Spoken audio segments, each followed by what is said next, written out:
नारायण नारायण श्री राम शरणम मम। 8वां सोपान। पिछली कथा में मन के कुष्ठ रोग की चर्चा प्रारंभ की गई थी। मन के इस कुष्ठ रोग के साथ गोस्वामी जी दो विशेषण जोड़ देते हैं। कुष्ठ दुष्टता मन कुटिलई। दुष्टता और कुटिलता मन का कुष्ठ है। एक प्रकार के रोग तो वे हैं जिनमें रोगी स्वयं कष्ट पाता है, और दूसरे प्रकार के कुछ रोग ऐसे होते हैं जिनमें रोगी स्वयं तो कष्ट पाता ही है, पर साथ ही वह परिवार और समाज के दूसरे लोगों को भी, जो उनके निकट होते हैं, उन्हें भी कष्ट पहुंचाता है। ऐसी स्थिति में जो रोग एक व्यक्ति ही नहीं अपितु पूरे परिवार और समाज के लिए बड़ा घातक है, उसकी तो तत्काल चिकित्सा होनी आवश्यक है। इस पंक्ति में उन दोनों तरह के रोगों का वर्णन किया गया है। पहले तो यह कहा गया है कि पर सुख देखि जरनि सोई छई। दूसरे के सुख को देखकर मन में जलन होना ही मन का यक्षमा रोग है। इससे व्यक्ति स्वयं दुख पाता है। जब तक यह रोग एक व्यक्ति तक सीमित रहे तब तक तो यह एक प्रकार का रोग है, किंतु प्रायः ऐसा होता नहीं है कि व्यक्ति अकेले ही चुपचाप सारा दुख सह ले। उसका तो रोग ही ऐसा है कि जिससे दूसरों का सुख देखा नहीं जाता, दूसरों का सुख देखकर उसे दुख होता है, तब वह दूसरों के सुख को नष्ट करने की चेष्टा करता है, दुख पहुंचाने की चेष्टा करता है, और तब वह दूसरे प्रकार का रोग हो जाता है जो परिवार तथा समाज को भी प्रभावित करता है। यह रोग एक व्यक्ति से फैलकर पूरे समाज में व्याप्त हो जाता है। इसके लिए कहा गया है कुष्ठ दुष्टता मन कुटिलई। दूसरों को कष्ट पहुंचाने की वृत्ति है दुष्टता, यही मन का कोढ़ है। इसके साथ गोस्वामी जी एक विशेषण और जोड़ देते हैं, दुष्टता के साथ कुटिलता। भगवान श्री राघवेंद्र भक्ति की व्याख्या करते हुए कहते हैं, सरल स्वभाव न मन कुटिलाई। सरलता ही मानो भक्ति है। सरलता और कुटिलता परस्पर विरोधी वृत्तियां हैं, अर्थात कुटिलता भक्ति की विरोधी है। सरलता भगवान को प्रिय है तथा ये कुटिलता की निंदा करते हुए कहते हैं, आगे कह मृदु वचन बनाई, पाछे अनहित मन कुटिलाई। जाकर चित अहि गति सम भाई, अस कुमित्र परि हर ही बलाई। इसे व्यवहारिक अर्थों में यूँ कह सकते हैं कि जैसे कुष्ठ एक असाध्य रोग माना जाता है अथवा बड़ी कठिनाई से ठीक होता है, उसी तरह से मन की यह दुष्टता और कुटिलता भी असाध्य अथवा कष्ट साध्य रोग है। रोगों की असाध्यता पर अगर हम दृष्टि डालें तो हमें इसके दो कारण दिखाई देंगे। इस संदर्भ में मानस का शरणागति प्रसंग ध्यान देने योग्य है। विभीषण भगवान श्री राम की शरण में आए हुए हैं। बंदरों ने उन्हें शिविर के बाहर ही रोक दिया और सुग्रीव को सूचना दी गई कि रावण का भाई आया है। सुग्रीव ने भगवान राम से कहा, आवा मिलन दशानन भाई। महाराज, दशानन का भाई आया हुआ है। प्रभु ने बड़े भोलेपन से कहा, कह प्रभु सखा बूझिए कहा। मित्र, इसमें पूछने की क्या बात है? सुग्रीव ने कहा, महाराज, राजनीति की दृष्टि से व्यक्ति को सदा सजग रहना चाहिए। मुझे उसका शरण में आना किसी भी तरह से युक्ति संगत नहीं प्रतीत होता। वह रावण का भाई है। मुझे तो लगता है कि रावण ने ही उसे हमारा भेद लेने के लिए भेजा है। वह शरणागति का स्वांग करके हमारा भेद लेने आया है। मुझसे अगर पूछें तो मैं यही कहूँगा कि उसे बंदी बना लेना चाहिए। यहाँ पर सुग्रीव की भूमिका भिन्न प्रकार की है। सुग्रीव के चरित्र का एक दूसरा पक्ष भी है जो भगवान राम को अत्यंत प्रिय है। सामान्यतः सुग्रीव के चरित्र में अनेक दुर्बलताएं दिखाई देती हैं, किंतु उनके बावजूद वे यदि भगवान श्री राम के पास आ सकें और उनके जीवन का क्रमशः विकास होता गया, इसका कारण यही है कि दुर्बलताओं के होते हुए भी उनमें दो गुण बड़े महत्वपूर्ण थे। कौन से? नवदा भक्ति के लक्षणों को अगर देखें तो उसमें भक्ति के दो ऐसे सूत्र हैं जो सुग्रीव के जीवन में विद्यमान हैं। पहला, प्रथम भगति संतन कर संगा। भगवान शबरी से कहते हैं कि संत का संग मेरी पहली भक्ति है। सुग्रीव के जीवन में यह सूत्र विद्यमान है। वे भले ही दुर्बल चरित्र हों, पर उन्हें हनुमान जी जैसे महान संत का संग प्राप्त है। दूसरा लक्षण जिसे भगवान अत्यंत प्रभावित हुए वह है सुग्रीव की सरलता। सुग्रीव अत्यंत सरल थे। उन्होंने भगवान को अपनी जो आत्मकथा सुनाई उसे अगर कोई दूसरा सुने तो यही सोचेगा कि यह तो अत्यंत कायर और चुनौतियों से सदा पलायन करने वाला व्यक्ति है। लक्ष्मण जी पर तो यही प्रभाव पड़ा, क्योंकि सुग्रीव ने अपनी आत्मकथा में बार बार भागने की ही बात कही थी। लेकिन भगवान तो सुग्रीव की आत्मकथा सुनकर गदगद हो गए। भगवान राम की दृष्टि क्या है? लक्ष्मण जी ने जब प्रभु से पूछा कि सुग्रीव की आत्मकथा सुनकर आपको कैसा लगा, तो उन्होंने कहा कि लक्ष्मण, सुग्रीव में तो नवदा भक्ति का नवा लक्षण पूरी तरह से विद्यमान है। नवा लक्षण क्या है? नवम सरल सब सन छल हीना। नवी भक्ति है सरलता। प्रभु ने कहा कि लक्ष्मण, क्या तुमने इस बात पर गौर किया कि सारी कथा सुग्रीव ने स्वयं सुनाई है?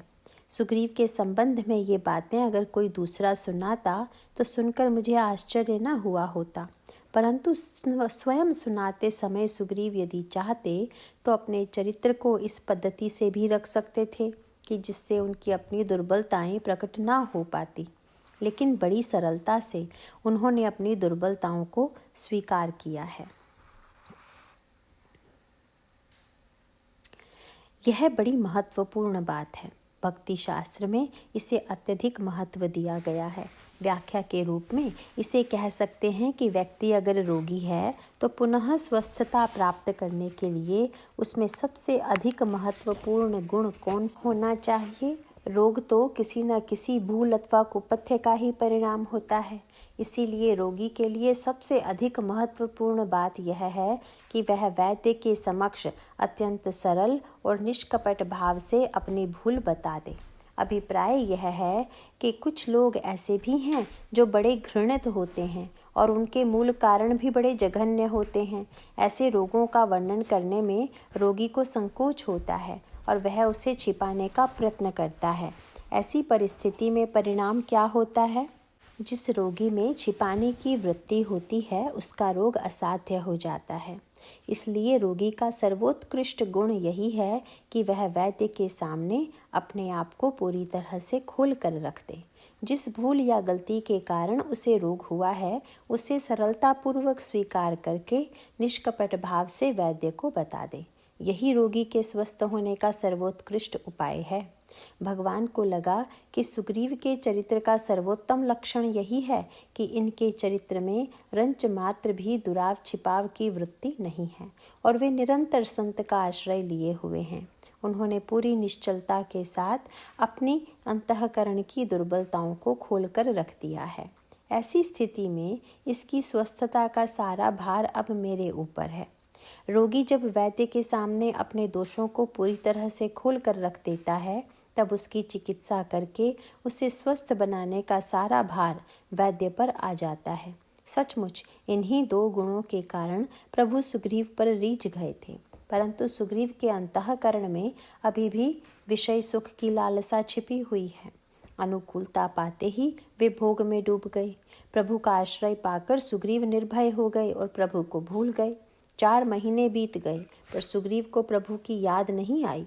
प्रभु ने लक्ष्मण जी को सुग्रीव के पास भेजा और तब वे भगवान के पास आए। यहाँ पर भी सुग्रीव की सरलता का वही पक्ष सामने आता है।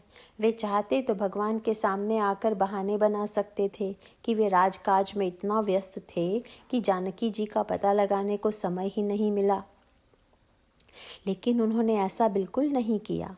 उन्होंने निष्कपट भाव से अपने अंतःकरण की वृत्तियों को भगवान राम के सामने रख दिया। अतिशय प्रबल देव तब माया, छूटई राम करऊं जो दाया। विषय वस्य सुर नर मुनि स्वामी, मैं पावर पशु कपि अति कामी। नारी नयन सर जाहि न लागा, घोर क्रोध तम निसि जो जागा। लोभ पांस जहि गर न बंधाया, सो नर तुम समान रघुनाया। बड़े ही सहज भाव से उन्होंने अपने दोषों को स्वीकार कर लिया। बड़े सरल शब्दों में उन्होंने प्रभु से कह दिया कि प्रभु, विषय तो इतने प्रबल हैं कि वे तो ऋषि मुनियों के मन को भी आकृष्ट कर लेते हैं, तो भला मैं क्या हूँ। और उन्होंने स्वयं अपने लिए जिस शब्द का प्रयोग किया उस शब्द में कितनी निरभिमानिता है। वे बड़ी सरलता से कहते हैं कि प्रभो, मैं पामर पशु हूँ, और उसमें भी ऐसा पशु जो अत्यंत कामी होता है। मैं तो बंदर हूँ। मेरे चरित्र में तो यह कामजन्य दुर्बलता स्वाभाविक रूप से ही विद्यमान है। सुग्रीव अपनी भूल को सरलता से स्वीकार कर लेते हैं और अपने सारे दोषों को निष्कपट भाव से प्रभु के सामने रख देते हैं। यह विशेषता तो उनमें है ही, परंतु इसके बाद उन्होंने प्रभु से जो कुछ कहा वह बड़ा महत्वपूर्ण सूत्र है, और यही सूत्र विनय पत्रिका में सर्वत्र दिखाई देता है। विनय पत्रिका में गोस्वामी जी भगवान से प्रार्थना करते हैं तो इसी शैली में करते हैं। सुग्रीव ने कहा, प्रभो, मुझ में दोष तो हैं, परंतु मैं इनसे मुक्त नहीं हो सकता, क्योंकि ये मेरे स्वभाव में हैं। अतः मैं इन्हें मिटाने में समर्थ नहीं हूँ। अगर समर्थ होता तो आपके पास ही क्यों आता। मैं जो आपके पास आया हूँ, इसका अर्थ ही है कि मैं इनसे हार गया हूँ और जान गया हूँ कि ये दोष आपकी कृपा के बिना दूर नहीं हो सकते। यह बड़ा महत्वपूर्ण सूत्र है। स्पष्ट रूप से बता देना कि मुझ में ये दोष हैं और ये आपकी कृपा से ही दूर हो सकते हैं। अब इसे दूर करने का भार आप पर है। विनय पत्रिका में गोस्वामी जी इस सूत्र को अत्यधिक महत्व देते हैं। वे जब भगवान से कहते हैं कि मुझ पर कृपा कीजिए, तो भगवान पूछते हैं कि किस विशेषता के कारण कृपा करें। इस पर गोस्वामी जी एक बड़ी अनोखी बात कहते हैं। उनकी यह अनोखी पद्धति विनय पत्रिका के कई प्रसंगों में दिखाई देती है। वे भगवान को अपने गुणों के स्थान पर दोष ही बताने लगते हैं। भगवान पूछते हैं कि तुम्हारे इन दोषों को सुनकर मन में कृपा उत्पन्न होगी या घृणा। गोस्वामी जी कहते हैं कि महाराज, मेरे दोषों में भी एक विशेषता है। क्या? यह अपने दोषों का जो विश्लेषण है, इसका एक तात्पर्य है। एक रोगी तो वह होता है जिसे रोग होते हुए भी अपने रोग का भान नहीं होता। कुछ रोग ऐसे होते हैं जो गुप्त रूप से उत्पन्न होते हैं और भीतर ही भीतर पनपते रहते हैं। व्यक्ति को पता ही नहीं होता कि उसे कोई रोग है और वह बड़े मज़े में रहता है। परिणाम यह होता है कि जब रोग पूरी तरह से विकृत होकर प्रकट होता है, जब विस्फोटक रूप धारण कर लेता है, तब तक वह असाध्य हो चुका होता है और व्यक्ति मृत्यु का ग्रास बन जाता है। ऐसे रोगों का ज्ञान जब तक रोगी को नहीं रहता, तब तक वह बड़े मज़े में रहता है, किंतु जैसे ही परीक्षा करने पर रोग प्रमाणित हो जाता है, तो उसे सुनकर वह व्यक्ति बड़ा दुखी और आतंकित हो जाता है। हमारे साथ एक सज्जन हैं जो मुझे इसी बात का उलाहना देते हैं। आपने मुझे मेरे ऐसे रोग का ज्ञान करा दिया जिसका मुझे पता नहीं था। मैं इसे जानकर व्यर्थ ही परेशानी में पड़ गया हूँ। जब तक मैं नहीं जानता था तब तक तो बड़े मज़े में था, परंतु अब मैं बड़ा चिंतित रहता हूँ कि मुझे ऐसा भयंकर रोग है। खाने पीने की स्वतंत्रता नहीं रही, हमेशा पथ्य कुपथ्य का ही ध्यान रखना पड़ता है। अब रोग का यह ज्ञान हो जाना ठीक है या नहीं? इसके उत्तर में यही कहना पड़ेगा कि छिपे हुए रोग को जान लेने से व्यक्ति की प्रसन्नता में बाधा भले ही उत्पन्न हो, पर जान लेना ही ठीक है। क्योंकि व्यक्ति अगर छिपे हुए रोग को जान ले तो वह पथ्य और चिकित्सा के द्वारा उसे नियंत्रित कर सकता है, स्वस्थ हो सकता है। किंतु रोग को न जानने के कारण व्यक्ति भले ही प्रसन्न रहे कि मुझे कोई रोग नहीं है, पर रोग तो भीतर ही भीतर पनपता रहता है और बाहर से वह मृत्यु की ओर बढ़ता रहता है। यह जैसे शरीर के संदर्भ में, वैसे ही मन के संदर्भ में भी सत्य है। मन के रोगों को भी जो लोग रोग के रूप में नहीं जानते, वे बड़े प्रसन्न रहते हैं। इसीलिए भागवत में कहा गया है, भाई, संसार में दो ही प्रकार के लोग सुखी दिखाई देते हैं, यश्च मूढ़ तमो लोके। एक तो वे जो बहुत ही मूढ़ हैं, और इसका अभिप्राय यह है कि व्यक्ति तभी तक प्रसन्न है जब तक उसे छिपे हुए रोगों का भान या ज्ञान नहीं है। इसीलिए वह निश्चिंत होकर मनमाने आचरण करते हुए प्रसन्न रहता है। दूसरे प्रकार के सुखी वे लोग हैं, यश्च बुद्धे परम गतः, जो पूरी तरह से रोगमुक्त हो चुके हैं, जिनमें समग्र स्वस्थता आ चुकी है। केवल बीच वाला व्यक्ति हर प्रकार से दुखी है। यह दुखी मनुष्य के जीवन में साधना का द्वार खोलता है, उसका मार्ग प्रशस्त करता है। इसे यदि क्रम की दृष्टि से विचार करके देखें तो रामचरितमानस में जीवों का जो विभाजन किया गया है, विषय साधक सिद्ध सयाने त्रिविध जीव जग वेद बखाने। विषयी होना जीव की पहली श्रेणी है। विषयी वह है जो विषय में सुख अनुभव कर रहा है। साधक दूसरी श्रेणी का जीव है। साधक वह है जिसे विषय प्राप्त होने पर भी उसमें सुख के स्थान पर दुख की ही अनुभूति होती है। यही साधक का लक्षण है और यहीं से साधना प्रारंभ होती है। इस दुखानुभूति के बिना साधना प्रारंभ नहीं हो सकती। इस संदर्भ में विनय पत्रिका में एक बड़ी मधुर बात कही गई है। कोई प्रश्न करता है कि अपने अनुभव को प्रमाण माने या आपके शब्दों को। उन्होंने पूछा क्यों? बोले, यदि किसी को कोई वस्तु मीठी लग रही हो और कहीं व्याख्यान में सुनने को मिले कि वह कड़वी है, तो प्रमाण हम अपनी जीभ को मानेंगे या उस भाषण को? गोस्वामी जी ने कहा कि व्यक्ति का अनुभव तो बड़ा महत्वपूर्ण होता है, लेकिन कभी कभी तो ऐसा अनुभव होना सावधान करने के लिए होता है। उन्होंने इसका एक सुंदर दृष्टांत दिया कि जैसे अंधेरे में अगर कोई जंतु काट ले और मन में संदेह हो कि कहीं सांप आदि किसी जहरीले जंतु ने तो नहीं काट लिया, तो उसकी परीक्षा के लिए एक पद्धति यह है कि जिस व्यक्ति को जंतु ने काटा है, उस व्यक्ति को नीम की पत्तियां खिलाई जाती हैं। यदि नीम की पत्तियां उसे कड़वी लगें तो लोग प्रसन्न हो जाते हैं कि उसे जहरीले सांप ने नहीं बल्कि चूहे आदि ने काटा होगा। लेकिन वह व्यक्ति यदि कहने लगे कि नीम की पत्ती मीठी लग रही है, तो इस अनुभूति से न तो रोगी प्रसन्न होता है न ही परीक्षा करने वाले, क्योंकि मान्यता यह है कि जब किसी व्यक्ति को सांप काट लेता है तो उसका विष शरीर में फैल जाता है, तब उस व्यक्ति को नीम की पत्ती कड़वी नहीं मीठी लगती है।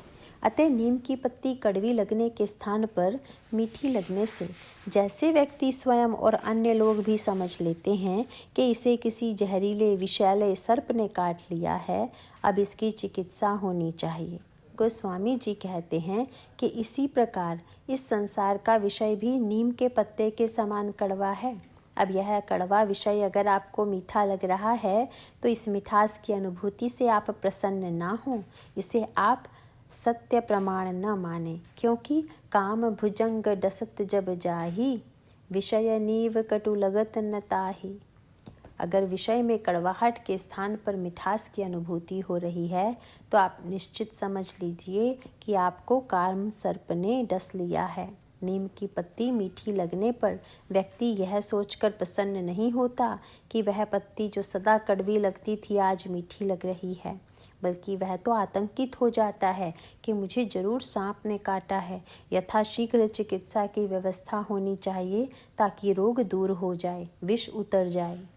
अभिप्राय यह है कि व्यक्ति के जीवन में साधना का श्री गणेश तभी होगा जब उसे अपनी त्रुटियों, दोषों एवं रोगों का ज्ञान होगा। तब स्वाभाविक रूप से उसके अंतःकरण में दुख की अनुभूति होगी, विषयों के कड़वेपन की अनुभूति होगी। बिना इस अनुभूति के कोई व्यक्ति साधक नहीं हो सकता।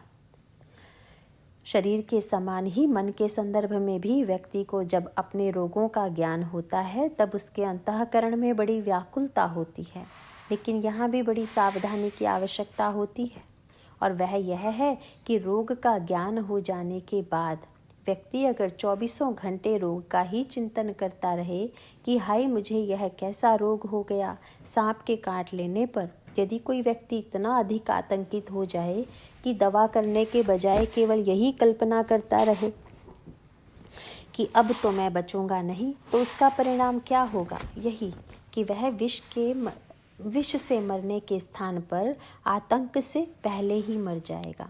अभिप्राय यह है कि न जानना तो घातक है ही, किंतु जानने का अतिरेक भी उचित नहीं है।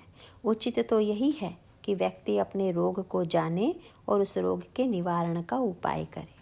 जैसे हम रोग को जान लेने के बाद डॉक्टर या वैद्य का आश्रय लेते हैं और उसके बताए हुए पथ्य व दवा का सेवन करके प्रसन्न होते हैं, कि अच्छा हुआ कि समय पर हमें रोग का ज्ञान हो गया। अब चिकित्सा और पथ्य के द्वारा मैं स्वस्थ हो जाऊंगा। इस तरह से रोग के साथ यदि रोगी के मन में स्वस्थता की वृत्ति का उदय हो, तब तो वह रोग का ज्ञान कल्याणकारी है। किंतु इसके विपरीत यदि वह केवल भय और आतंक की सृष्टि करे, तो वह रोग का ज्ञान कल्याणकारी नहीं है।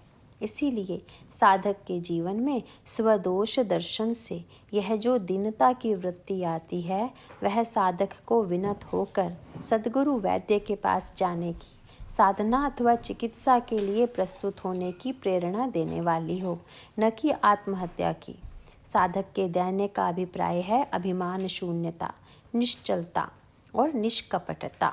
यह न होकर दीनता अगर साधक के जीवन में आत्मघाती प्रवृत्ति की सृष्टि करे, तब तो वह रोग से भी अधिक घातक है। यह एक बहुत ही महत्वपूर्ण सूत्र है। इसे अच्छी तरह से समझ लेना चाहिए कि कहीं हम उल्टा पाठ ना पढ़ लें। दोष को जान लेना और उसे दूर करने का प्रयत्न करना ही सार्थक वृत्ति है। इस संदर्भ में सूरदास जी का एक प्रसिद्ध आख्यान है। सूरदास में दैन्य की पराकाष्ठा थी। एक बार वल्लभाचार्य जी से उनकी भेंट हुई। वल्लभाचार्य जी ने उनसे कहा, कुछ सुनाइए। सूरदास जी ने बड़े दीनता पूर्वक शब्दों में सुनाया, मौसम कौन कुटिल खल कामी। उस पद में उन्होंने अपने दोषों का बड़े विस्तार से वर्णन किया। तब आचार्य जी ने क्या किया? उन्होंने अनुभव किया कि इसका दैन्य अब चरम सीमा तक पहुंच चुका है। अगर ये इस दैन्य में ही लगे रहेंगे, निरंतर अपने दोषों का ही चिंतन करते रहेंगे, तो दोषों में डूब जाएंगे। इसीलिए उन्होंने कहा, अरे कुछ भगवान के गुण सुनाओ। अभिप्राय यह है कि स्वदोष चिंतन तो रोग का ज्ञान है और भगवान के गुणों का चिंतन उस रोग की दवा है। स्वदोष चिंतन के साथ अगर भगवान के गुणों का चिंतन है, तब तो वह कल्याणकारी है। किंतु अगर केवल दोष का चिंतन हो रहा हो और भगवान के गुणों की दवा उसके साथ न हो, तो निस्संदेह ऐसा रोगी रोग की असाध्य अवस्था में पहुंचकर आतंकित हो जाएगा। गोस्वामी जी विनय पत्रिका में जब अपने दोषों का विश्लेषण करते हैं, तब उसके साथ साथ भगवान के गुणों का भी वर्णन करते हैं। उनसे अंतर मन में रस की अनुभूति होती है। जैसे आयुर्वेद में असाध्य रोगों में भी रस का प्रयोग किया जाता है, उसी तरह मन के रोगों के लिए भगवान की भक्ति तथा उनका गुणगान ही भक्ति रस है। इस भक्ति के रस की विशेषता यह है कि इससे निराशा के स्थान पर आशा तथा दैन्य के स्थान पर प्रभु के गुणों का संचार होता है। इससे दोष दूर हो जाते हैं, रोग छूट जाता है, नैराश्य और दैन्य दूर होकर हृदय भक्ति रस से भर जाता है। विनय पत्रिका की सबसे बड़ी विशेषता यही है।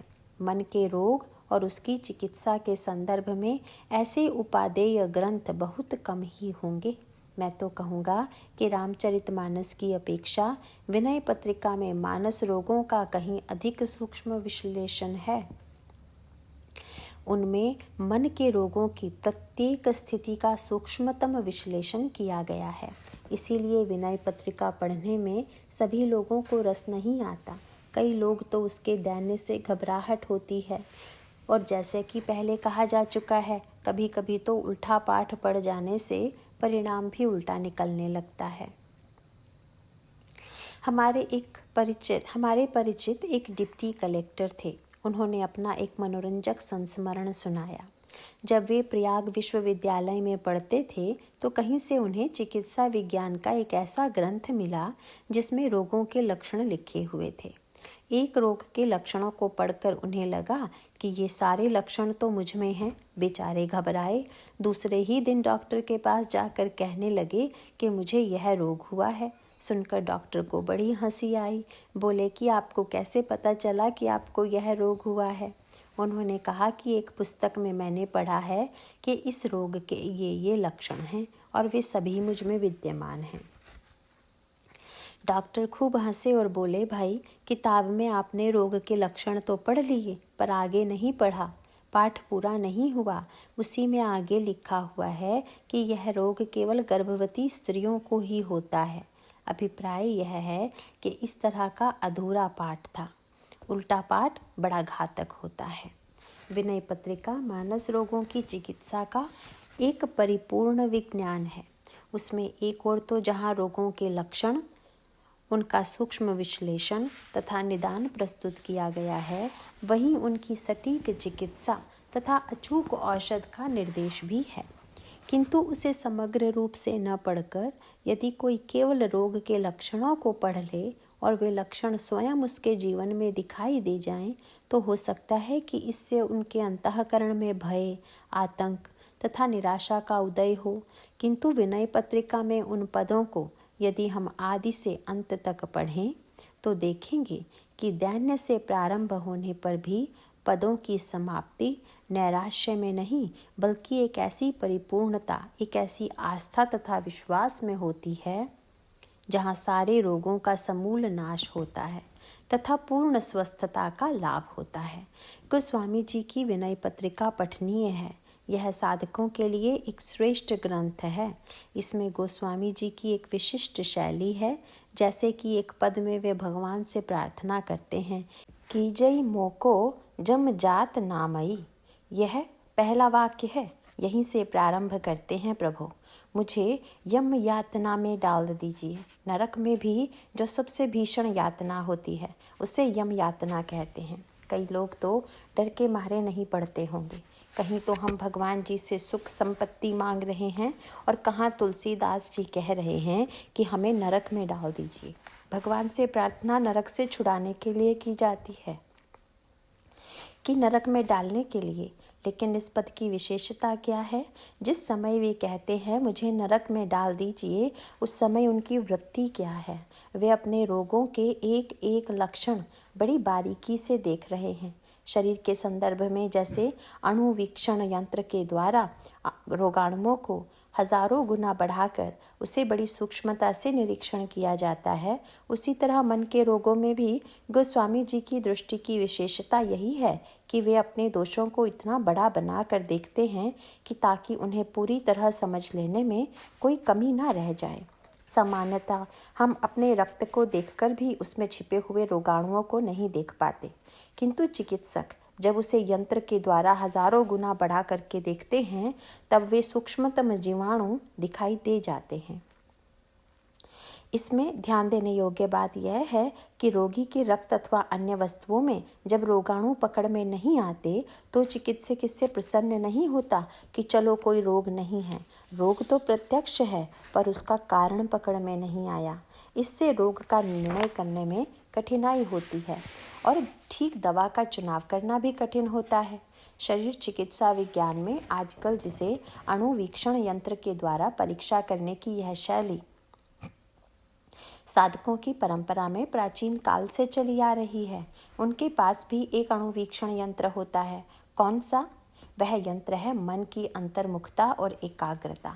अंतर्मुखी मन जब एकाग्र होकर अपने दोषों को देखता है तो उसे अपने राई के बराबर दोष भी पहाड़ सरीखे दिखने लगते हैं। वही यंत्र लेकर गोस्वामी जी अपने दोषों को देखते हैं। अपने अंतःकरण, मन, बुद्धि, चित्त तथा अहंकार एक एक को बड़ी बारीकी से देखते हैं, उन्हें कई गुना बढ़ा कर देखते हैं। जो दोष सामान्यतया पकड़ में नहीं आते उन्हें पकड़ते हैं और भगवान से कहते हैं, प्रभु मुझ में इतने बड़े बड़े दोष हैं, मैंने इतने अपराध किए हैं, इनका दंड तो मुझे मिलना ही चाहिए। इसीलिए आप कीजई मोको जम जात नामई। राम तुमसे सुचि सुहृद साहिब ही, मैं सठ पीठी दई। एक और तो प्रभु की कृपा की याद करते हैं। कहते हैं कि गर्भवास 10 मास पाल, पितु मातु रूप हित कीन हो। माता पिता के रूप में आपने मुझे जन्म दिया, पालन पोषण किया और मैं इतना कृतधन हूँ कि आपकी इतनी कृपा को भूलकर प्रतिकूल आचरण करने लगा, आपको भूलकर संसार में डूब गया।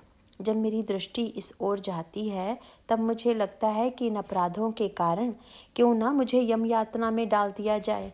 किंतु अपनी इस प्रार्थना का समापन वे कहाँ करते हैं?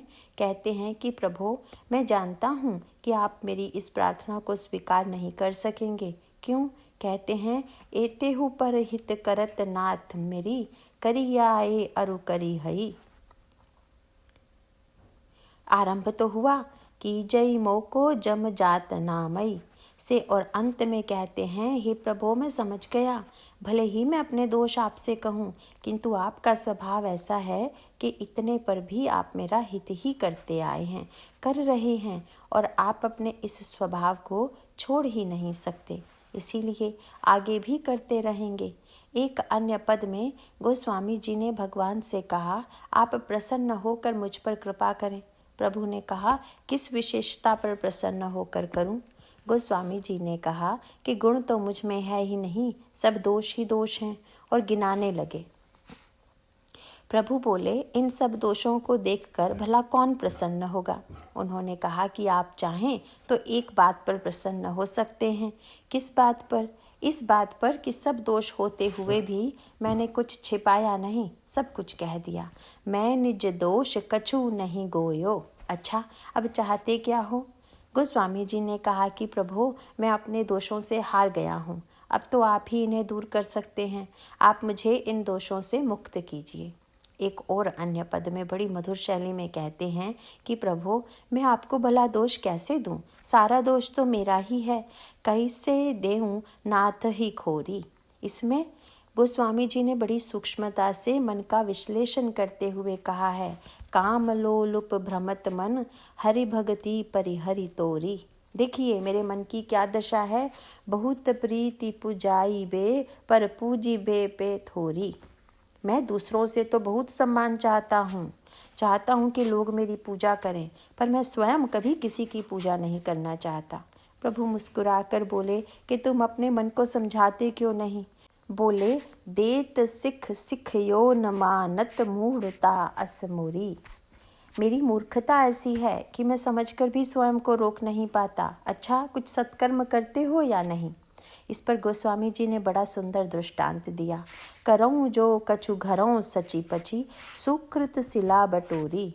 जब खेत में फसल इकट्ठी काटी जाती है, फसल काटी जाती है, तब कुछ दाने खेत में ही गिर जाते हैं, उसे शिला कहते हैं। सारा धान तो किसान उठा ले जाता है, किंतु जो दाने खेत में पड़े रह जाते हैं उन्हें बाद में गरीब लोग एक एक दाना चुनकर एकत्र कर लेते हैं और उसी से अपना पेट भरते हैं। संस्कृत में इसे शिलोच्छवृत्ति कहते हैं। गोस्वामी जी कहते हैं कि महाराज मैं पुण्य की खेती नहीं करता, पर जो लोग पुण्य की खेती करते हैं उनके खेत में जो दाने पड़े रह जाते हैं उन्हीं पुण्य के दानों को मैं एकत्रित कर लेता हूँ। प्रभु बोले कि चलो कुछ दाने तो एकत्रित कर लिए।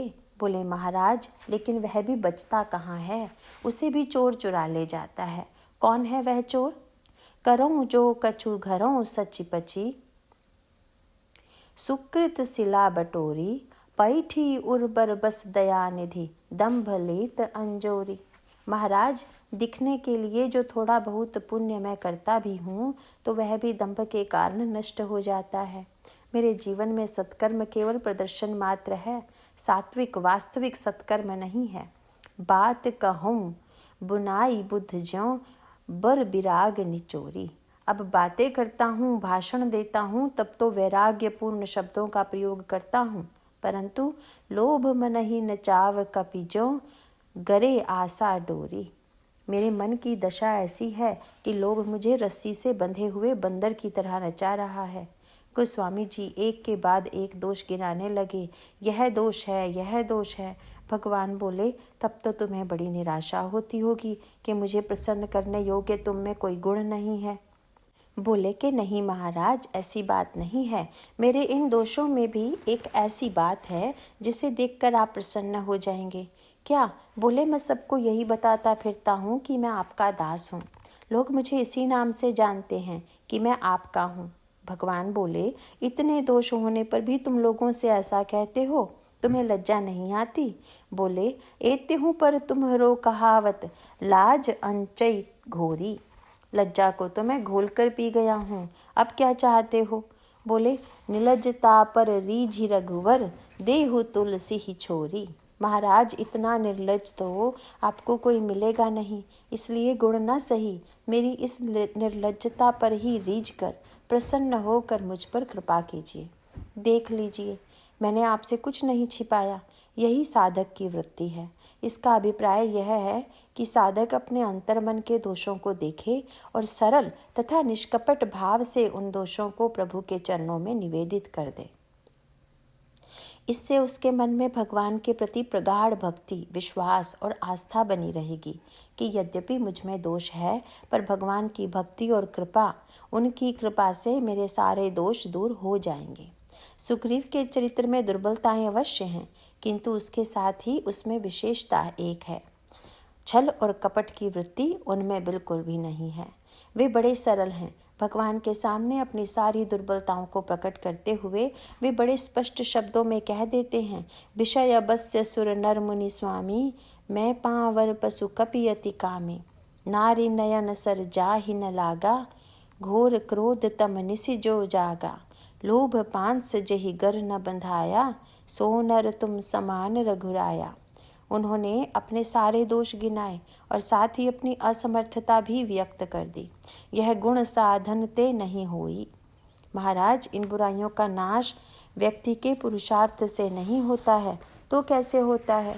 बोले, तुम्हारी कृपा पांव कोई कोई। यह आपकी कृपा से ही दूर होता है। रोगी ने तो अपना रोग बता दिया, अब इसके आगे वैद्य की भूमिका है। रोगी को स्वस्थ बनाना वैद्य का काम है। वैसे रोगी का भी यह कर्तव्य है कि वह वैद्य के द्वारा दी गई दवा तथा पथ्य का सेवन करे। इतना सहयोग तो उसे करना होगा। अभिप्राय यह है कि जब हमें सद्गुण की औषध और सदाचार का पथ्य दिया जाए तो हमें सच्चाई के साथ उसका सेवन करना चाहिए। इससे निश्चित रूप से मन के बहुत से रोग दूर हो सकते हैं और उनका उपशम हो सकता है। किसी के लोभ रोग की चिकित्सा करना हो तो उसे दान की औषध दी जाती है। काम रोग को दूर करने के लिए ब्रह्मचर्य की दवा दी जाती है। क्रोध की दवा है क्षमा। लेकिन समस्या यह भी है कि जहाँ इन औषधियों के द्वारा रोगों का उपशम होता है, वहीं एक रोग ऐसा है जिसमें इस चिकित्सा से वृद्धि हो जाती है। कौन सा रोग है? वह है अहंकार अति दुखद डमरुआ। अहंकार ही वह रोग है। सत्कर्म के द्वारा जब हम किसी पाप पर विजय प्राप्त करते हैं, तब हमारे मन में धर्माभिमान की वृत्ति आ जाती है। यह एक बहुत बड़ी समस्या है। तो ऐसा कौन सा उपाय है कि रोग भी दूर हो जाए और अभिमान भी न हो?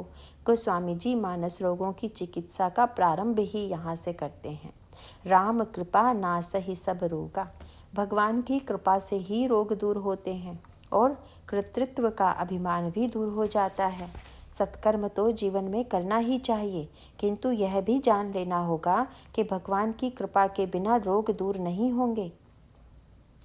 शरीर के रोगों के संदर्भ में रोगी को जैसे वैद्य के द्वारा बताए गए औषध और पथ्य को स्वीकार करना पड़ता है, इसी प्रकार साधक को भी सद्गुण और सत्कर्म का औषध पथ्य स्वीकार करना पड़ता है।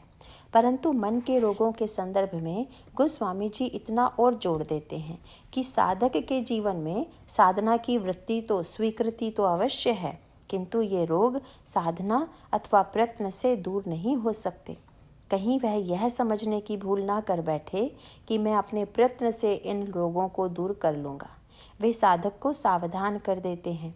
ज्ञान दीपक के प्रसंग में ज्ञान का दीपक जलाना मुख्य रूप से पुरुषार्थ का कार्य है। व्यक्ति को ज्ञान पुरुषार्थ के द्वारा प्राप्त होता है, लेकिन गोस्वामी जी ने ज्ञान दीपक प्रसंग का प्रारंभ भी कृपा से ही किया। ज्ञान की प्राप्ति कैसे होगी? इसके उत्तर में कहते हैं कि जब हृदय में सात्विक श्रद्धा आ जाए। यह सात्विक श्रद्धा कैसे आएगी? गोस्वामी जी एक सूत्र देते हैं, सात्विक श्रद्धा धेनु सुहाई, जौ हरि कृपा हृदय बस आई। अतः व्यक्ति चाहे जितना भी सत्कर्म क्यों ना करे, चाहे जितना विचार भी क्यों ना करे, उसके मूल में भगवान की कृपा ही विद्यमान है। मन के रोगों के संदर्भ में भी वे यही कहते हैं कि भगवान की कृपा से ही मन के रोग दूर होते हैं, लेकिन साथ ही साथ यह भी कह देते हैं कि जौ एही भांति बनई संजोगा। और फिर वे क्रम बताते हैं, सद्गुर वेद बचन विश्वासा, संजम यह न विषय कई आशा, रघुपति भगति सजीवन मूरी, अनुपान श्रद्धा मति पूरी, एही विधि भले ही सुरोग न साही, नाहित जतन कोटि नहीं जाई। रामचरितमानस में ज्ञान तथा भक्ति दोनों के ही सूत्र हैं। पुष्प वाटिका में सीता जी को श्री राम की प्राप्ति होती है और रामचंद्र जी को श्री सीता की। आध्यात्मिक दृष्टि से इसका क्या तात्पर्य है? भगवान राम साक्षात अखंड ज्ञान घन हैं और श्री सीता जी हैं मूर्तिमती भक्ति। ज्ञान अखंड एक सीतावर, सानुज सिय समेत प्रभु राजत परन कुटीर, भक्ति ज्ञान वैराग्य जनु सोहत धरे शरीर। श्री सीता जी ने भगवान राम को पाया, मानो श्री सीता जी ने अपने चरित्र के माध्यम से ज्ञान को प्राप्त करने की पद्धति बताई और भगवान राम ने श्री सीता जी को पाया, मानो उन्होंने हम संसार के जीवों के सामने वह उपाय या साधना पद्धति प्रस्तुत की जिससे भक्ति प्राप्त होती है। अब इस क्रम के तारतम्य को दृष्टि में रखकर यदि हम इस पूरे प्रसंग की व्याख्या करें तो हमें 2 सूत्र मिलेंगे। भगवान राम को श्री सीता जी कैसे मिली? नवता भक्ति में पहला सूत्र है प्रथम भगति संतन कर संगा। और जब लक्ष्मण जी ने अरण्य कांड में भगवान राम से यह पूछा कि महाराज आपकी भक्ति कैसे मिलती है, तो भगवान राम ने भक्ति का सूत्र देते हुए कहा, भगति तात अनुपम सुख मूला, मिलई जो संत होई अनुकूला। भक्ति समस्त सुखों का केंद्र है, किंतु बिना संत कृपा के भक्ति प्राप्त नहीं होती। भगवान राम को श्री सीता जी कहाँ मिली? पुष्प वाटिका में। यही संत कृपा का सूत्र है। अगर महर्षि विश्वामित्र श्री राम को फल चुनने पुष्प वाटिका में न भेजते तो उन्हें श्री सीता जी का साक्षात्कार नहीं होता। इसीलिए संत ही भक्ति की प्राप्ति में मूल प्रेरक हैं। भगवान श्री राम अपनी लीला के माध्यम से हमें यह बता देना चाहते हैं कि संत के बताए हुए मार्ग से चलकर ही भक्ति की प्राप्ति होती है। दूसरी ओर हैं श्री सीता जी। उन्होंने क्या पाया? उन्होंने भगवान राम को पाया। उनका मार्ग कौन सा है? उनका मूल प्रेरक कौन है? श्री सीता जी अपने चरित्र के माध्यम से दिखा देती हैं कि पार्वती जी ही भगवान राम को पाने का माध्यम है। श्री सीता जी पार्वती जी का पूजन करने चली। वे वाटिका में आकर स्नान करती हैं और मंदिर में जाकर पार्वती जी का पूजन करती हैं। वहाँ उन्हें श्री राम के आगमन की सूचना मिलती है और अंत में श्री राम का दर्शन होता है। दर्शन के बाद वे पुनः पार्वती जी से प्रार्थना करती हैं और पार्वती उन्हें आशीर्वाद देती हैं कि तुम्हें राम मिलेंगे। यह क्रम का निर्वाह है कि अगर भक्ति पाना ही तो संत की कृपा चाहिए और ज्ञान पाना हो तो पार्वती कौन है? वे हैं मूर्तिमती श्रद्धा। भवानी शंकरौ वंदे श्रद्धा विश्वास रूपिणौ। और ज्ञान प्राप्त करने के लिए सूत्र दिया गया, श्रद्धा वाल लभते ज्ञानम। ज्ञान उन्हें प्राप्त होता है जिनके अंतःकरण में श्रद्धा है। ज्ञान दीपक प्रसंग में भी श्री गोस्वामी जी श्रद्धा से ही आरंभ करते हैं और यहाँ पुष्प वाटिका प्रसंग में भी श्री सीता जी के द्वारा पार्वती जी का जो पूजन है वह श्रद्धा का ही पूजन है। इस प्रसंग में दोनों क्रम साथ साथ चल रहे हैं। अगर ज्ञान पाना हो तो पहले श्रद्धा का आश्रय लें और भक्ति पाना हो तो पहले संत का आश्रय लें। यहाँ संयोगवश इन दोनों क्रम का मिलन हो जाता है। यह प्रसंग दोनों का समुच्चय है। भगवान राम के जीवन में भक्ति की उपलब्धि और श्री सीता जी के जीवन में ज्ञान की उपलब्धि के क्रम का यहाँ पर बड़ा सांकेतिक वर्णन है। भक्ति को पाने के संदर्भ में भगवान राम की यात्रा कहाँ से शुरू होती है? समय जानि गुरु आय सुपाई, लेन प्रसून चले दो भाई। गुरु वशिष्ठ की आज्ञा से भगवान राघवेंद्र लक्ष्मण जी को साथ लेकर पुष्प लेने वाटिका की ओर चले। पुष्प माने क्या? पुष्प का एक नाम है सुमन। भगवान सुमन चुनने जा रहे हैं। यह सुमन शब्द बड़ा प्रतीकात्मक है। सुमन का एक अर्थ है फूल और दूसरा अर्थ है सुंदर मन। जैसे सुमन में सौरभ होता है उसी तरह सुंदर मन में भी भक्ति का सौरभ होता है। इसका अभिप्राय यह है कि जैसे सौरभ का प्रेमी सुमन का संग्रह करता है उसी तरह भक्ति सौरभ के प्रेमी भगवान राम सुंदर मन का चयन करते हैं। भगवान राम सुमन चयन कर रहे हैं। इसी बीच उनके कानों में सीता जी के आभूषणों की ध्वनि सुनाई पड़ी। उनके आभूषणों की ध्वनि क्या है? यह ध्वनि है श्रुति। अभिप्राय यह है कि श्रुति के माध्यम से भक्ति देवी के आगमन की सूचना प्राप्त होती है। भक्ति की ओर प्रस्थान संत की कृपा से और भक्ति का आगमन श्रुति के माध्यम से नवधा भक्ति के प्रसंग में कहा गया है। प्रथम भगति संतन कर संगा, दूसरी रति मम कथा प्रसंगा। पहले सत्संग और दूसरे क्रम में श्रवण, श्रवणम कीर्तनम विष्णु हो। वैसे तो गोस्वामी जी लिख सकते थे कि भगवान राम फूल चुनने गए और अचानक श्री सीता जी वहाँ आ गई। उन्होंने श्री सीता जी को देखा और उनके सौंदर्य पर मुग्ध हो गए, किंतु गोस्वामी जी कहते हैं कि नहीं, भगवान ने अभी सीता जी को नहीं देखा है, केवल उनके आभूषणों की ध्वनि उनके कानों में पड़ी है। इसका अभिप्राय यह है कि भक्ति की प्राप्ति के क्रम में श्रवण अनिवार्य है। भक्ति के प्रति जो अनुराग उत्पन्न होगा उसके मूल में श्रवण ही होगा। श्री सीता जी को पाने के संदर्भ में भगवान राम ने इसी क्रम का निर्वाह करके श्रवण के महत्व को प्रकट किया। यही क्रम ज्ञान के संदर्भ में भी है। सीता जी भगवान राम को किस क्रम से पाती हैं, यहाँ भी वही क्रम है। ऐसा नहीं है कि श्री सीता जी पुष्प वाटिका में गईं और वहाँ उन्होंने श्री राम को देख लिया। उन्होंने देखा नहीं, बल्कि पहले सुना। उनकी एक सखी बाग में फूल चुनने गई थी और वहाँ उसने अचानक श्री राम को देख लिया। लौटकर उसने श्री सीता जी के समक्ष श्री राम के सौंदर्य का वर्णन किया। यहाँ पर भी वही सूत्र है। ज्ञान के संदर्भ में भी श्रुति की प्रधानता है। तात्पर्य यह है कि ज्ञान के भी दो रूप हैं, एक है परोक्ष ज्ञान और दूसरा है अपरोक्ष ज्ञान। पहले सुनकर परोक्ष ज्ञान होता है और उसके बाद अनुभव के द्वारा अपरोक्ष ज्ञान होता है। भक्ति और ज्ञान दोनों के संदर्भ में श्रवण का यह महत्व तथा क्रम समान है। सीता जी को पाने की दिशा में भी भगवान राम पहले देखते नहीं, सुनते हैं, और भगवान राम को पाने की दिशा में भी सीता जी भगवान राम को पहले देखती नहीं, अपितु उनके बारे में सुनती हैं। और सुना भी तो किस पद्धति से? ज्ञान की जो अनिवर्चनीयता है उसी क्रम से। देखन बाग कुंवर दुई आए, भय किशोर सब भांति सुहाए। तब आगे वर्णन कैसे करती हैं? कहती हैं, श्याम गौर किमि कहूँ बखानी, गिरा अनयन नयन बिनु पानी। जो देख रहा है वह बोल नहीं पाता और जो बोल रहा है वह देख नहीं पाता। यह ब्रह्म की ज्ञान की अनिवर्चनीयता है। तात्पर्य यह है कि वह वाणी का नहीं बल्कि अनुभूति का विषय है। सखी ही वह आचार्य है जिसने परोक्ष ज्ञान के रूप में सीता जी के समक्ष ज्ञान की अनिवर्चनीयता का प्रतिपादन किया। इसके बाद बोध की परंपरा का क्रमशः विस्तार होता है। उस विस्तार में जनकनंद ने सीता पुनः उसी सखी को आगे करके अन्वेषण करती हैं। चली अग्र करी प्रिय सखी सोई।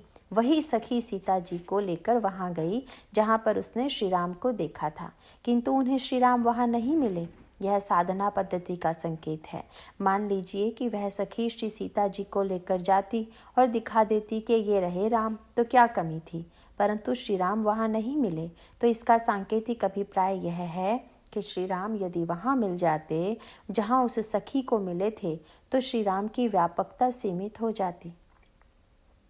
अगर यह निश्चित हो जाए कि ईश्वर किसी एक स्थान विशेष में ही मिलेंगे तो यह एक साधक का आग्रह तो हो सकता है, पर सर्वव्यापी ईश्वर के लिए यह बिल्कुल भी आवश्यक नहीं है कि वह स्वयं को किसी एक ही स्थान पर व्यक्त करे। वे तो कभी भी कहीं भी प्रकट हो सकते हैं। इसीलिए अपनी सर्वव्यापकता का ज्ञान कराने के लिए ही भगवान राम उसी स्थान पर श्री सीता जी को नहीं दिखे जहाँ पर सखी को दिखे थे। तब श्री सीता जी के मन में उत्कंठा तथा व्याकुलता का उदय होता है। चित्तवती चकित चहूँ दिसि सीता, कहाँ गए नृप किशोर मनुचिता। यह ईश्वर का ज्ञान का अन्वेषण है। सीता जी व्याकुल होकर खोज रही हैं और तब ब्रह्म साक्षात्कार हुआ, ज्ञान का साक्षात्कार हुआ। किस रूप में हुआ? लता ओट तब सखिन लखाए, श्यामल गौर किशोर सुहाए। श्री राम दिखाई तो दे रहे हैं परंतु लता की ओट से। यह सांकेतिक भाषा है। लता माया की प्रतीक है। माया के संदर्भ में वेदांत शास्त्र ब्रह्म के दो भेद करता है, सविशेष और निर्विशेष।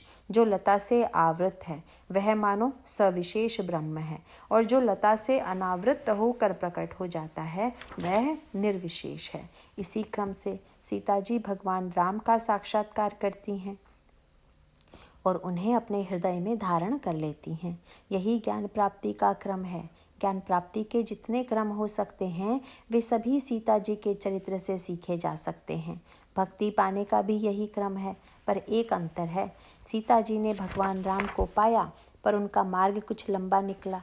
पहले उन्होंने सुना, फिर खोजने चली, व्याकुलता हुई, दिखाई पड़े तो पहले आड़ से दिखाई पड़े एवं फिर प्रत्यक्ष दिखाई पड़े। उसके बाद श्री राम को छोड़कर जाना पड़ा तो वे पार्वती जी के मंदिर में गईं। मंदिर में पार्वती जी का वरदान मिला और तब उन्हें भगवान की प्राप्ति हुई। किंतु भगवान राम ने भी श्री सीता जी को पाया। तो क्रम तो प्रारंभ से वही है, पर रास्ता छोटा और सुगम है। कहु भगति पथ कवन प्रयासा, जोग नमक जप तप उपवासा। भगवान श्री राम महर्षि विश्वामित्र की आज्ञा से पुष्प लेने पुष्प वाटिका गए। वहां उन्होंने श्री सीता जी के आभूषणों की ध्वनि सुनी। सुनकर उनके मन में अनुराग का उदय हुआ। वे अपने अंतर्मन की भावना को लक्ष्मण जी को सुनाते हुए गुरु के पास चले। हृदयम सराहत सीय लोनाई, गुर समीप गवने दो भाई। इस क्रम का समापन कहाँ हुआ? दोनों भाई गुरु के पास पहुँचे और भक्ति को पाने का क्रम यहीं पूरा हो जाता है। भगवान राम ने महर्षि विश्वामित्र के चरणों में प्रणाम करने के बाद पुष्प वाटिका में उन्हें जैसा अनुभव हुआ वे सारी बातें बड़ी सरलतापूर्वक कह दी। गुरु नहीं पूछ रहे थे कि इतनी देर कैसे हुई। बिना पूछे ही भगवान राम स्वयं सारी बातें गुरु को बता देते हैं। पार्वती जी कथा सुन रही थी। भगवान शंकर से पूछ बैठी, महाराज, श्रृंगार की चर्चा भी क्या कभी गुरु को सुनाई जाती है? आपके श्री राम तो बड़े विलक्षण हैं। श्री राम श्री सीता जी के सौंदर्य को देखकर मुग्ध हुए तो पहले छोटे भाई को सुना दिया और अब गुरु जी को सुना रहे हैं। श्रृंगार की बात न तो छोटे से कही जाती है और न ही बड़े से। इन्होंने तो छोटे से भी कह दिया और बड़े से भी। तब शंकर जी ने एक ही बात में समाधान कर दिया। बोले कि इसके बिना तो सीता जी मिलेंगी ही नहीं। भक्ति की पराकाष्ठा है सरलता। सरलता के बिना भक्ति नहीं मिल सकती। भक्ति को पाने का यही क्रम है। गोस्वामी जी कहते हैं, राम कहा सब कौशिक पाही, सरल स्वभाव छुअत छल नाही। भगवान राम की सरलता देखकर गुरु प्रसन्न हो गए और बोले कि राम तुम क्या लेकर आए हो? श्री राम बोले, महाराज फूल लेकर आए हैं। उन्होंने कहा, संसार में फल के प्रेमी तो बहुत हैं, पर फूल के प्रेमी कम हैं। कर्म फल के प्रेमी बहुत हैं, परंतु कर्म के प्रेमी बहुत कम हैं। यह जो तुम पुष्प लेकर आए हो, मेरी आज्ञा का जो पालन किया, यह तुम्हारी साधन प्रीति का परिचायक है। किंतु साधना कभी निष्फल नहीं होती। मेरी आज्ञा से तुम पुष्प लेकर आए हो तो लो, तुम्हारे लिए यह फल लिए मैं बैठा हूँ। महर्षि विश्वामित्र ने श्री राम को आशीर्वाद दिया। सुफल मनोरथ होहु तुम्हारे, राम लखन सुनि भय सुकारे। भक्ति को पाने के लिए सरलता ही सबसे महत्वपूर्ण गुण है। इसीलिए भगवान राम ने अपने चरित्र के माध्यम से इस सत्य को प्रकट किया। वे स्वयं अत्यंत सरल हैं। इसी सरलता के मार्ग से उन्होंने भक्ति देवी को पाया और अपने भक्तों से भी वे इसी सरलता की अपेक्षा करते हैं। सरलता ही उन्हें सर्वाधिक प्रिय है और यही सरलता सुग्रीव के चरित्र में तथा उनके प्रिय होने वाले असंख्य भक्तों में विद्यमान है। विभिन्न भक्तों के जीवन में अन्य लक्षणों की भिन्नता हो सकती है, परंतु जहाँ तक सरलता का प्रश्न है, यह प्रभु के प्रिय समस्त भक्तों में विद्यमान है। विभीषण जब भगवान जी की शरण में आए तो सुग्रीव ने कहा कि महाराज, यह रावण का भाई है। रावण मूर्तिमान मोह है, इस कारण विभीषण को मोहग्रस्त जीव कहा जा सकता है। और सुग्रीव मानो यही कहना चाहते हैं कि मोहग्रस्त जीव क्या ईश्वर को पाने का अधिकारी है? उसे तो बंदी बनाकर रख लेना चाहिए। भगवान राम ने हंसते हुए हनुमान जी की ओर देखा और कहा कि मुझे तो लगता है कि विभीषण बड़े सज्जन हैं। और सुग्रीव कह रहे हैं कि वह रावण का भाई है, इसलिए दुर्जन है। ये दो आँखें मानो दो अलग अलग दृष्टियाँ हैं। एक दृष्टि से देखें तो रावण के भाई होने के नाते निंदनीय हैं, और दूसरी दृष्टि से देखें तो जब मोह को छोड़कर भगवान की शरण में आए हुए हैं तो इन्हें सज्जन और शुद्धात्मा मानना चाहिए। भगवान राम ने हंसते हुए जो हनुमान जी की ओर देखा, इसके पीछे मानो व्यंग था। व्यंग यह था कि भाई, यदि हम किसी को भोजन के लिए निमंत्रण देकर घर में किसी को न बताएं और वह आमंत्रित व्यक्ति आ पहुँचे, तब क्या होगा। घर के लोग यदि पूछने लगें कि ये कौन है, क्यों आए हैं, आदि आदि, तो यह तो बेचारे आमंत्रित व्यक्ति की बड़ी दुर्दशा है। चलो, यहाँ तक भी ठीक है, परंतु अब तो बता देना चाहिए कि इनको मैंने ही बुलाया है। लेकिन आप तो अभी भी चुप बैठे हैं। प्रभु का व्यंग मानो यही था कि हनुमान, तुम्ही ने तो विभीषण को निमंत्रण देकर बुलाया है, तुम्हें कहना चाहिए कि मैंने बुलाया है। अब हनुमान जी की स्थिति बड़ी अनोखी है। क्या हनुमान जी पर सुग्रीव भी अपना अधिकार मानते हैं और भगवान राम भी। दोनों का विश्वास उन पर है, किंतु दोनों का विश्वास, दोनों की वृत्ति, दोनों का निदान अलग अलग प्रकार का है। एक कहते हैं कि विभीषण दशानन का भाई है, राक्षस है, शत्रु है, और भगवान श्री राम कहते हैं, हिय बिहसी कहत हनुमान सो, सुमति साधु सुचि सुहृद विभीषण, बूझी परत अनुमान सो। इधर सुग्रीव हनुमान जी की ओर देख रहे हैं। उनका संकेत है कि आप मेरा समर्थन कीजिए, और प्रभु ने मानो कह दिया कि विभीषण तुम्हारे बुलाने से आए हैं, अब निर्णय तुम्हारे हाथ में है। हनुमान जी तो संत हैं, बड़े चतुर निकले। वे एक ऐसी बात कह गए कि सुग्रीव तो प्रसन्न हुए ही कि इन्होंने मेरा समर्थन किया, और प्रभु भी गदगद हो गए। हनुमान जी ने कहा कि प्रभु, आप मुझसे जो यह पूछ रहे हैं कि विभीषण कैसा है, तो मुझे तो यह प्रश्न ही अटपटा लग रहा है। प्रभु बोले, अटपटा क्यों है? तो उन्होंने उलटकर प्रभु से ही पूछा, पहले आप यह बताइए कि शरणागति न्यायालय है या चिकित्सालय? अगर न्यायालय है तो आप निर्णय कीजिए कि विभीषण अच्छे हैं या बुरे, और अगर चिकित्सालय है तो चिकित्सालय में तो रोगी आते ही हैं। अब अगर रोगी आया है तो यह तो वैद्य का कर्तव्य है कि वह रोगी के रोग को दूर करे। विभीषण अगर रोगी है तो वे आपके पास आए ही इसलिए हैं कि आप उनके रोग को दूर करें। खोटो खरो सभीत पालिए, सो स्नेह सन्मान सौ। भगवान श्री राघवेंद्र ने भी ठीक इसी प्रकार की बात कही। जौ नर होई चराचर द्रोही, आवई सभय सरन तकी मोही।